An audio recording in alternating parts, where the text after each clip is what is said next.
Caribbean Newsline is brought to you by the Barbados Tourism Marketing Inc.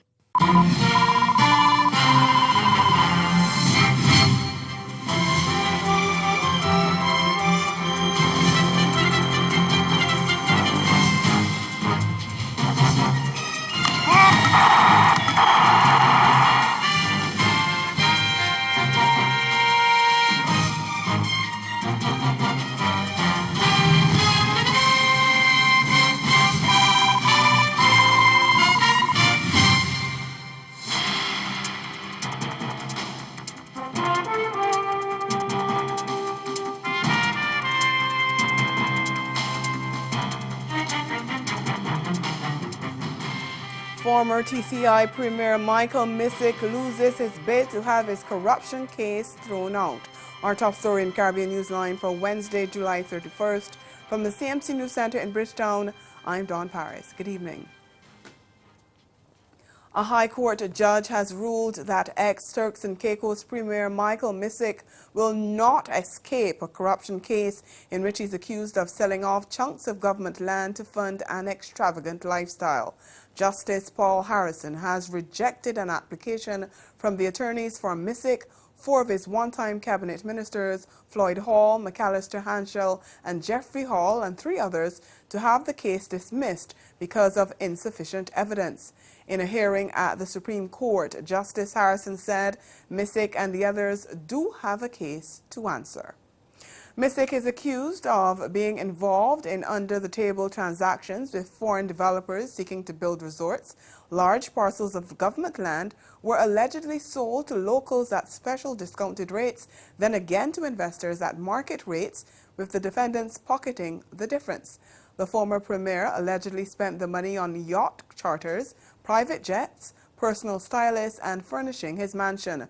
The trials officially began in December 2015, and a lead prosecutor, Andrew Mitchell QC, and his team laid out the Crown's case up to September 2018. It was earlier this year that the defense lawyers argued that the prosecution had failed to show sufficient evidence of their client's alleged misdeeds. Now that Justice Harrison has ruled on the matter, the trials will move into the defense phase, with lawyers for the accused presenting their side. A motion to indict Haiti's President Jovenel Moïse for treason is to be presented to Parliament for debate. Speaker of the Chamber of Deputies, Gary Boudreau, says the motion will be placed on the agenda ahead of the presentation of the general policy statement of new Prime Minister Fitzwilliam Michel. The motion is not expected to find support in the lower house, given the majority position enjoyed by legislators linked to the president's party. But in a letter to the Speaker, 21 deputies who submitted the motion accused Moïse of high treason, claiming that he had violated the Constitution and was leading the country to the edge of social explosion. They called for a special sitting to fix the date of the session of indictment of Moïse and said they were prepared to oppose the holding of any other session.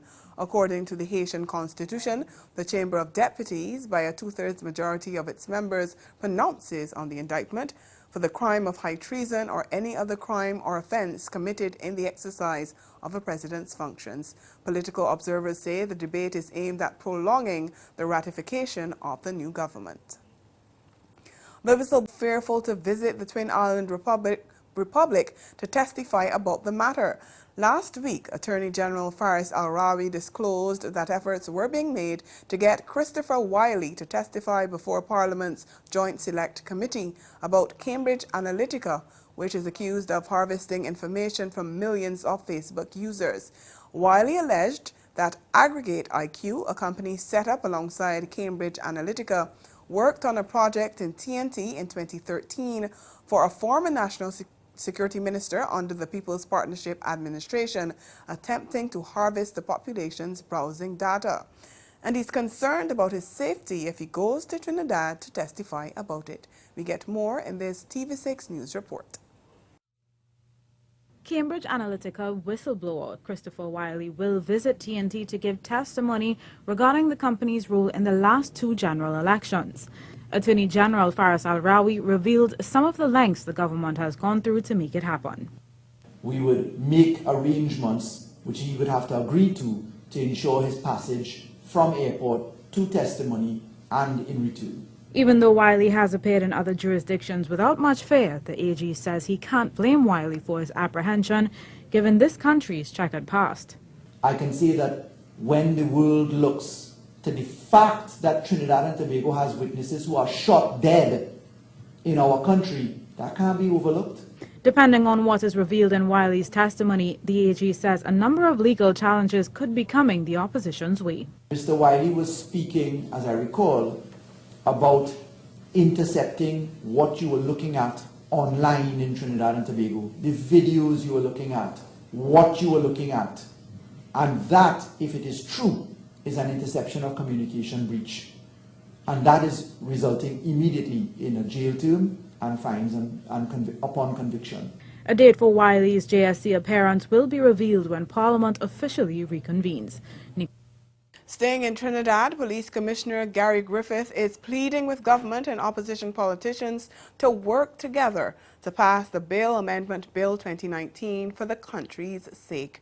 He says the legislation on which debate was scheduled to begin on Wednesday would prove to be a vital tool in detaining and convicting gang members and killers.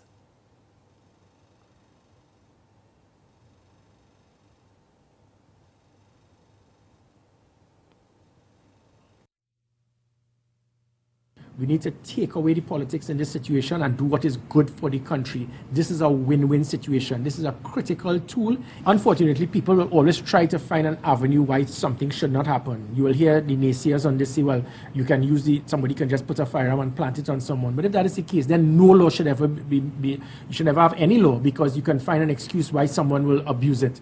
But the fact of the matter is, we continue to look after the rights of criminals instead of looking after the rights of law-abiding citizens. Well, under the amendment bill, a person charged with possession of an illegal firearm would be denied bail for a period of 120 days. That now will provide many more persons now willing to come forward to give information to pinpoint and target the shooters. As I said, these shooters have been the catalyst towards the majority of the homicides in this country. We are speaking about semi-automatic rifles. A semi-automatic rifle means you can kill 30 persons within 3 seconds. And how could someone like that still be entitled to bail? Do we have to wait until they actually kill the 30 persons? Over in Jamaica, the private sector has offered suggestions to help solve the country's crime problem, which now includes 800 homicides so far this year. They were offered as politicians on both sides of the political aisle and other stakeholders participated in an opposition-led crime summit.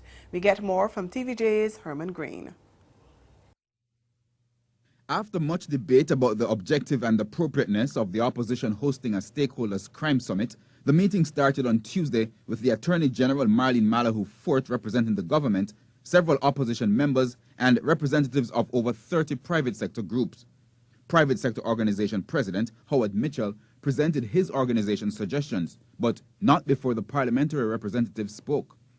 The opposition insists that it called the meeting because the Andrew Holness-led government has failed to do so despite the agreement in January. They argue that in the absence of the meeting, there was still no national agreement on a solution to crime. The Attorney General refuted that suggestion. It is true that some of the follow-up meetings desired are yet to be convened. But government and opposition schedules have not been coinciding. But it is also true that the government has been regularly convening various other meetings where the opposition and other stakeholders have been present. All parties agreed that with crime, particularly murders, at its current level, urgent action is needed.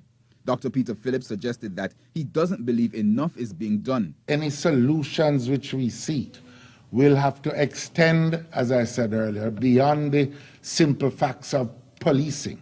Extend into our schools, extend into community-based and family-based interventions which the society will need to undertake. But while stating that efforts are being made and that the government is open to ideas, Mrs. Malahoo Fort says there is one fundamental hurdle, a proverbial elephant in the room. But I think most unfortunately in our political context, there is distrust. And we have to start working on that in a more meaningful way. For the PSOJ president, that issue is front and foremost for the majority of the local private sector. They say their proposal is not for a security plan, but for long-term strategies to build trust in those carrying out the plan.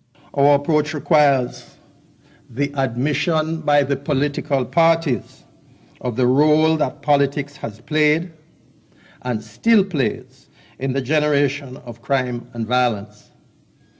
And it requires the public disavowal by the political parties of the continuance of the linkages between politics and gangs and gunmen. The list also included policy change suggestions. It also requires a medium-term commitment to unified policies which will not be changed when a minister changes or there is a new administration.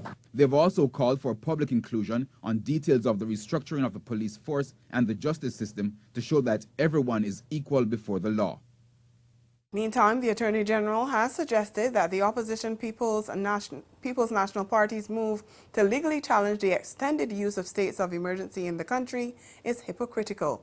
She said the opposition had to have supported the extensions because a two-thirds vote of both houses of Parliament is required for the extensions to be approved. And the current administration does not have a two-thirds majority in the lower House of Representatives.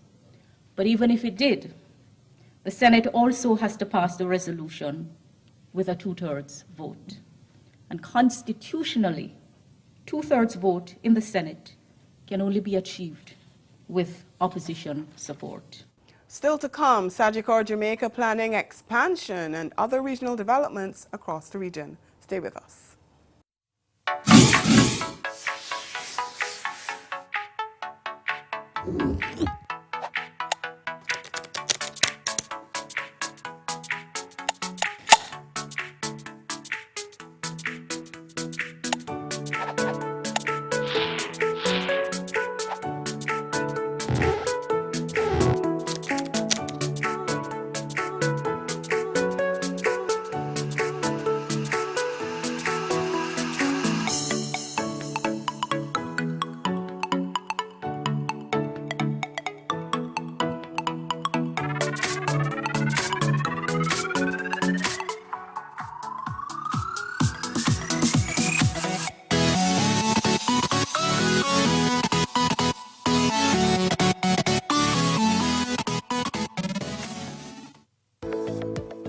Join global, regional, and local financial technology experts at the 3rd Annual Central Bank Meets Blockchain Conference, Beyond Borders.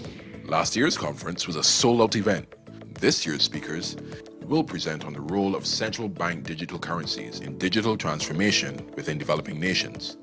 Join us at the 3rd Annual Central Bank Meets Blockchain Conference, Beyond Borders, September 10th, Hilton Barbados Resort.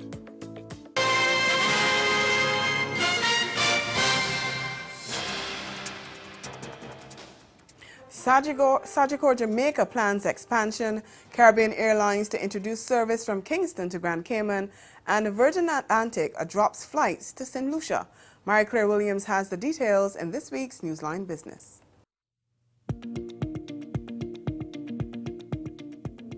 Sagicor Group Jamaica is planning further expansions amid increased profits. The company recorded $6.4 billion in profits for the first half of this year, a 20% increase over last year's figures. Group CEO Christopher Zaka says they are now looking to increase their acquisitions. Its profits to execute more acquisitions and to grow the business. We're always looking for acquisitions.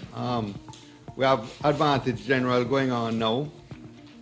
We are continuing to advance the finalization of the terms of the acquisition of Scotia Insurance. So we're not short of things to spend our money on. And we're always looking for stuff that is accretive, that will add value, and that fits within our strategic goals. Caribbean Airlines will soon be flying from Kingston to Grand Cayman. The airline will be running non-stop flights twice weekly. Cayman Islands Tourism Minister Moses Kirkconnell has welcomed the development, saying there will be more opportunities for local travelers and visitors alike. Cayman Airways is dominant at the both gateways, Kingston and Montego Bay now. Cal likes the route. They enjoy the route, and they will continue to look at what the opportunities there by strengthening the route. But I also believe that the opportunity is for Cal and Caribbean to have some good long discussions about what's good for both of them and what opportunities they offer as partners. Meanwhile, Virgin Atlantic will be dropping flights from Gatwick Airport in London to St. Lucia from June next year. British Airways will continue to fly to Castries. Virgin says it will increase flights from London Gatwick to Antigua from 3 to 4 per week. The airline also announced plans to move its Havana service from London Gatwick to Heathrow. Mary-Claire Williams, Newsline Business. Ahead in Newsline Sport, it's the challenger and not the challenge that has caught Jamaica football boss Michael Ricketts off guard ahead of elections. We'll explain after the break.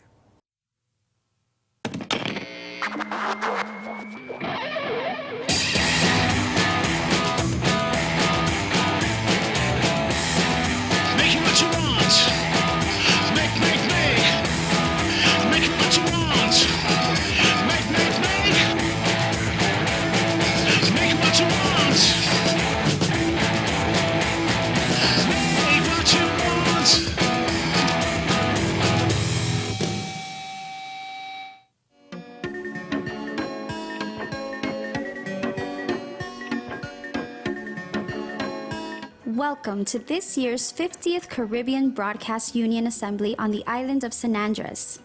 San Andres is a small archipelago located in between Jamaica and Panama in the Western Caribbean Sea. A lush, exotic island rich in culture, history, gastronomy, and breathtaking scenic views. Known for its beaches and 7-colored crystalline waters, the island of San Andres will be proudly hosting this year's event. CBU members will enjoy top-of-the-line accommodations for an unforgettable experience in San Andres, connecting Caribbean nations through this year's 50th edition of the CBU Assembly.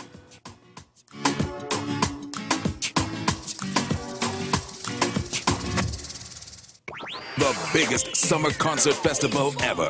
Saturday, August 24th, Queen's Park, Savannah. One Caribbean. Many beats. CaribFesta Island Beats Super Concert. The sound of the Caribbean. Get ready for Shaggy. The King of Soca, Marshall Montano and his band.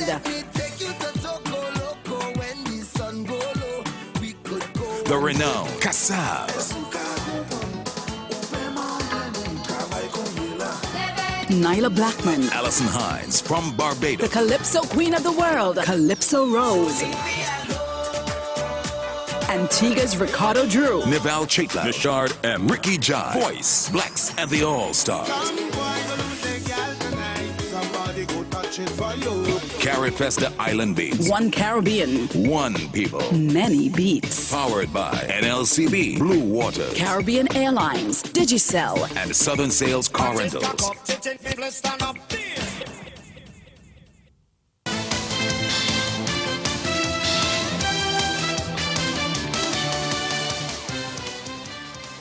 It's time for sports now, and Jamaica football boss Michael Ricketts is shocked that his longtime friend and former JFF president Tony James is challenging him for the top job. But he's confident he will be returned for a second term when elections are held. TVJ's Spencer Darlington reports. Tony James's decision to contest the JFF elections has come as a surprise to many, but none more so than the incumbent JFF president Michael Ricketts, who described James as a friend. According to Ricketts, it's a decision that came out of left field. I never thought of it. I didn't see it coming at all. But I just heard yesterday that he was trying to get himself to be nominated, which of course is the first order of business. But Ricketts agrees with James that the present system, which only allows 13 votes, should be amended. We have been having discussions with the CONCACAF legal team to help us in this regard. So they will be coming here before year end. And obviously, the JFF thinks that, and I personally think that in terms of numbers, there are some entities that we really need to bring on board. And I think that maybe ISA, maybe some of the clubs, maybe the PLCA, maybe referees. These groups, I would think, ought to have a say. For James to even go to the polls, he must be nominated by at least 4 of the 13 parish associations, 7 of which have already sent in their nominations. I don't want to name the parishes, but I can tell you it's only 5 parishes that are out there, and 2 are committed to be in by today, and we have until the 1st for all parishes to have their nominations in. But I can tell you, indication is showing that the nominations for a second person will be almost impossible. But it's also possible that a parish can withdraw its nomination if needs be. We have until the 1st. If one nomination came in and they're not satisfied, they want a change of heart, it can be done within that time. But I've not received any indication that anyone wants to do that. There could be at least one change to the JFF executive, as Vice President for Finance, Gary Sinclair will not be seeking re-election. Mr. Sinclair has decided, because of his circumstances, not to seek re-election. It's a pity though, because it is somebody that we look up to. Mr. Sinclair has done a lot of good service to the JFF, and we will be missing him. Vice Presidents Raymond Anderson and Bruce Gaynor will again seek re-election, while TVJ Sports understands that St. Catherine FA President Peter Reid could throw his hat into the ring. Nominations close on August 1. To cricket now, West Indies A had a strong start to the second unofficial test after producing a modest total of 243 for 5 at the end of the play in Port of Spain on Wednesday. The Barbadian pair of Shane Dowrich and Raymond Reefer put on a 47-run partnership to curtail the batting slide on day 1. The Indians were in charge in the first session, removing Monson Hodge, who top scored with 65, and Shamar Brooks, who chipped in with 53 from 99 deliveries. But Dowrich and Reefer frustrated the bowlers with the new ball in the final session. Dowrich remained unbeaten on 24 of 43 deliveries, while Reefer is not out on 27. Here's a look at the fall of wickets at the Queen's Park Oval. Here are the wickets. Earlier today, Craig Braffett after 36, a very good Yorker by Warrior, straight to his defences, and he's gone. Hodge went next for 65, leaving one outside the off stump, came back at him like a cobra, knocking out the off stump. Second wicket down for the West Indies. Ambrose got one that kept a little bit low by Dubé, caught and bowled for 53. Blackwood was the last man to go, playing forward to the googly, came off the bat onto the pad and taken by the skipper Bihari. That was 5 down, and at that point West Indies were then rescued by a 47-run partnership between Dowrich and Reefer to take them to 243 for 5. Barbados toppled CWI Under-19 Championship title holders Guyana, while Trinidad and Tobago edged Jamaica in a thriller in the second round of the tournament on Tuesday. Sent in, Guyana were bowled out for 124 in the 31st over, with Sion Glasgow top scoring with 33 and opener Sachin Singh getting 28. They were the only 2 in double figures, as Matthew Ford destroyed the innings with 5 for 24, and fellow seamers Rashawn Worrell and Raymond Simmons each taking 2 wickets. In reply, Rivaldo Clark top scored with 50 as Barbados reached their target in the 30th over. Clark hit 5 fours in a 70-ball knock, adding a crucial 48 for the 5th wicket, with Antonio Morris, who struck a swift 28 off 35 balls with a 4 and a pair of 6s. Left-arm spinner Kelvin Umroh claimed a 3 for 38. Fast bowler Leon Swamy and off-spinner Ashmead Ned supported with 2 wickets apiece. Meanwhile, Leonardo Julian hit 56 as a TNT sent in rallied to 135 for 7 in a contest reduced to 23 overs. He faced 44 balls and counted 8 fours and 2 6s, putting on 73 for the first wicket with Mbeki Joseph before the innings collapsed. Jamaica then looked en route to victory at 106 for 2 in the 19th over before losing 7 wickets for 28 runs as fast bowler Jaden Seals ripped through the innings with 4 for 30.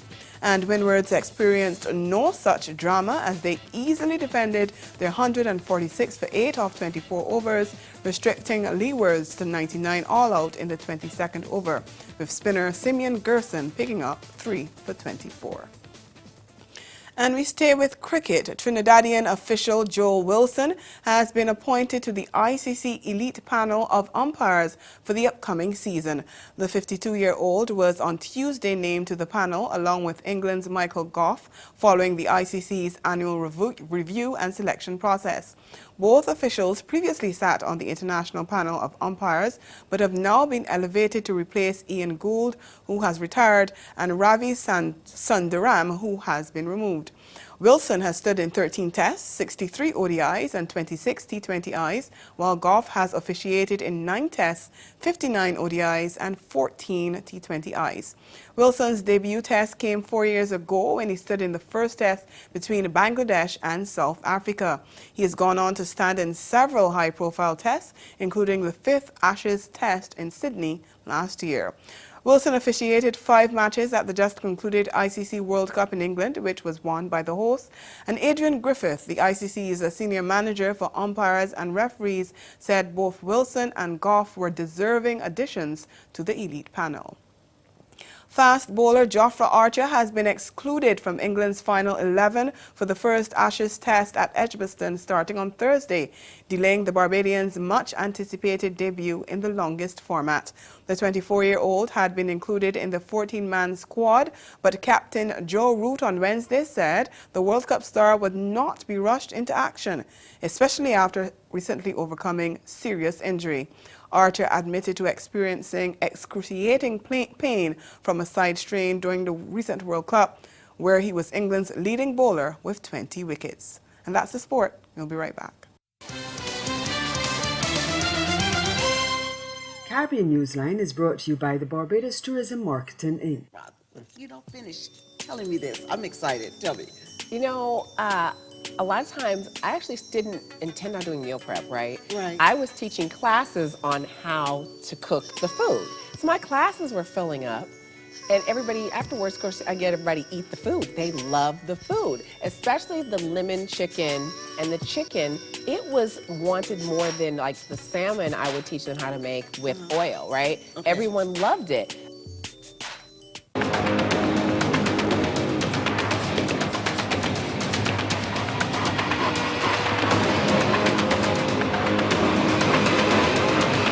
Start your engine.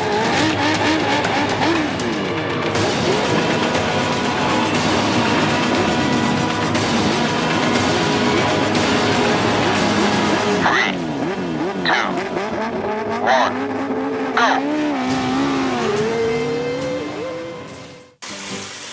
The next thing you want to add is your beans.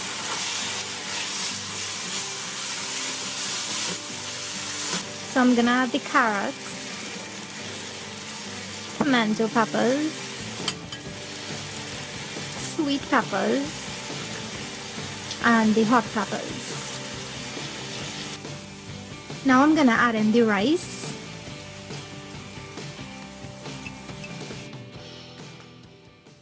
So, as far as your music is concerned, you explain how difficult it is to be in Miami. Preach. And then you're beautiful at Preach. that. I'm going to talk about the big elephant in the room. Preach. How difficult is it to go and speak to executives? I remember I have a lot of mentors, male mentors in the radio industry, and Wildman Teddy T is one of them. And I remember coming up and telling him I really wanted to do music and stuff, and he was like, you being cute is really it's going to be a rough ride. A recap of the major developments. Former TCI Premier Michael Missick loses his bid to have his corruption case thrown out. And in sport, Jamaica football boss Michael Ricketts shocked that his longtime friend Tony James is challenging him for the top job. And that's Caribbean Newsline. For news and sport round the clock, subscribe to CanadaNews.com, and for more of our programming, log on to CaribVision.tv and check out our YouTube channel. We'll be back here again tomorrow, but from all of us at CMC News, thank you for watching and have yourselves a good night.